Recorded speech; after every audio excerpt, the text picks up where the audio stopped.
Bonjour et bienvenue à cette méditation en ce dimanche, la 31e semaine du temps ordinaire. Un scribe s'approche de Jésus et lui demande quel est le plus grand commandement. Il ne cherche pas en fait que Jésus lui dise quel est parmi les 613 commandements qu'ils ont le meilleur. Il veut qu'il lui dise de tout ça un résumé de ce qui est important. Alors Jésus cite les livres de l'Ancien Testament, le Deutéronome et le livre du Lévitique. Jésus n'invente rien, il ne va pas au-delà de la loi. Ce qu'il apporte comme nouveauté, c'est qu'il va accomplir cela dans sa personne.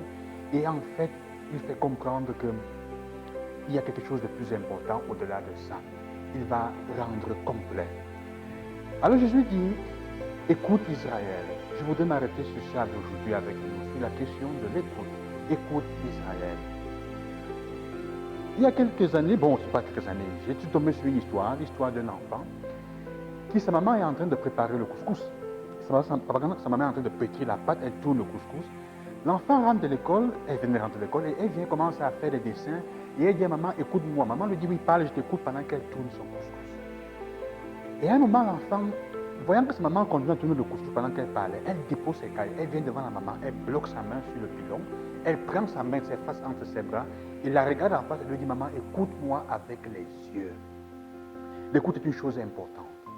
Si tu dis aimer quelqu'un et tu n'as pas de temps pour l'écouter, ça veut dire qu'il y a quelque chose qui n'est pas vrai. Ton amour n'est pas vrai. Écoute Israël, l'amour commence par l'écoute. Aimer, c'est écouter. Jésus dit, le premier commandement, c'est ça, commence par l'écoute. Écoute, tu aimeras le Seigneur ton Dieu. Mais si tu n'aimes pas, si tu n'écoutes pas le Seigneur, tu ne pourras pas le faire. C'est peut-être pour ça que Jésus à Marthe dit que Marie a choisi la meilleure part. Parce qu'elle est assise pour l'écouter. Marthe, en fait, travaille, mais il est en train de dire, tu cours un risque, Marthe. Si ton travail, si ton service ne naît pas de l'écoute de celui que tu es en train de servir, ton amour risque d'être simplement une manifestation de ton propre égoïsme. Comme pour dire quoi, frères et sœurs. Parfois, les personnes disent écouter Dieu alors que, et elles le manifestent, même leur agir religieux semble être très profond, mais elles n'aiment pas leur prochain. Tu dis j'écoute Dieu, mais dans le concret, tu es toujours énervé avec les autres. Tu n'as pas de temps pour les autres, ce que tu dis aimer. Dans l'agir avec des frères, on ne voit pas. Tu es toujours méchant ou dur, je ne sais pas comment dire. Mais il faut comprendre ce que je me dis, mais parfois on se cache derrière Dieu. Et on dit aimer Dieu alors qu'on n'est pas clair avec ses frères et sœurs. L'amour est faux. Cet amour-là est faux. C'est une fuite. On fuit en fait ses responsabilités. Comme parfois on peut élever les autres dans son amour. On dit que j'aime tellement les autres qu'on n'aime pas Dieu. Et je travaille, je suis toujours au service des autres. Mais on n'a pas le temps pour Dieu. Alors, l'autre devient ton propre Dieu. Au point où quand l'autre échoue, ou quand l'autre tombe et fait une erreur, c'est la fin du monde. Tu t'écroules.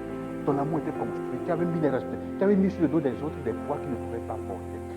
L'amour commence par l'écoute, frères et sœurs. Alors la question est, est-ce que nous écoutons vraiment l'autre?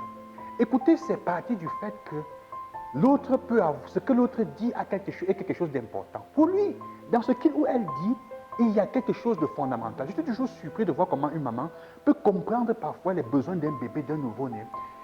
Quand nous n'arrivons pas, parce qu'elle écoute attentivement, parce qu'elle prend au sérieux ce que l'enfant dit ou fait, ou balbutie, ou pleure, et ça c'est aussi l'écoute non verbale, non? On n'arrivons même pas là parce que déjà c'est difficile d'écouter l'autre. Écouter l'autre veut dire qu'est-ce que tu veux, tu as besoin de quoi? Il y a des gens que nous avons déjà classés, quel que soit ce qu'il ou elle dit, ça ne sert à rien. Tu ne peux pas. Écouter, c'est demander, tu as besoin de quoi? Qu'est-ce que tu veux? Et croire que ce que l'autre dit, même si pour moi ça n'a pas de sens, il y a quelque chose dans cela qu'il faut prendre au sérieux parce que c'est important pour lui ou pour elle. Alors aujourd'hui, frères et sœurs, fais ton examen de conscience. Est-ce que tu peux dire en vérité d'écouter ceux qui sont autour de toi? L'écoute. L'écoute. Cette image me plaît parce qu'en effet, c'est ça. Le père qui assemble les enfants et qui écoute, qui prend la peine, chacun devant lui est unique. Au moment où il parle, il existe. Seulement cette personne existe pour toi. Écouter, en effet, c'est aimer. Ça veut dire donner à l'autre la possibilité de se rendre compte qu'en ce moment, seulement cette personne existe. C'est ça, écouter. Que quand l'autre parle, même si vraiment, même l'enfant qui rend le soir, quand tu rends le soir, ton enfant qui vient, qui semble dire des choses futiles, c'est lui donner la capacité de se rendre compte qu'en ce moment, il est l'unique, elle est l'unique être au monde qui existe pour toi. Le Seigneur dit c'est ça aimer. Que le Seigneur nous accompagne, comme nous aussi nous existons seulement pour lui quand nous sommes devant lui, qu'il nous donne la capacité de nous demander est-ce que j'ai écouté vraiment les autres aujourd'hui? Est-ce que j'ai donné la possibilité à l'autre d'exister pour moi comme être unique?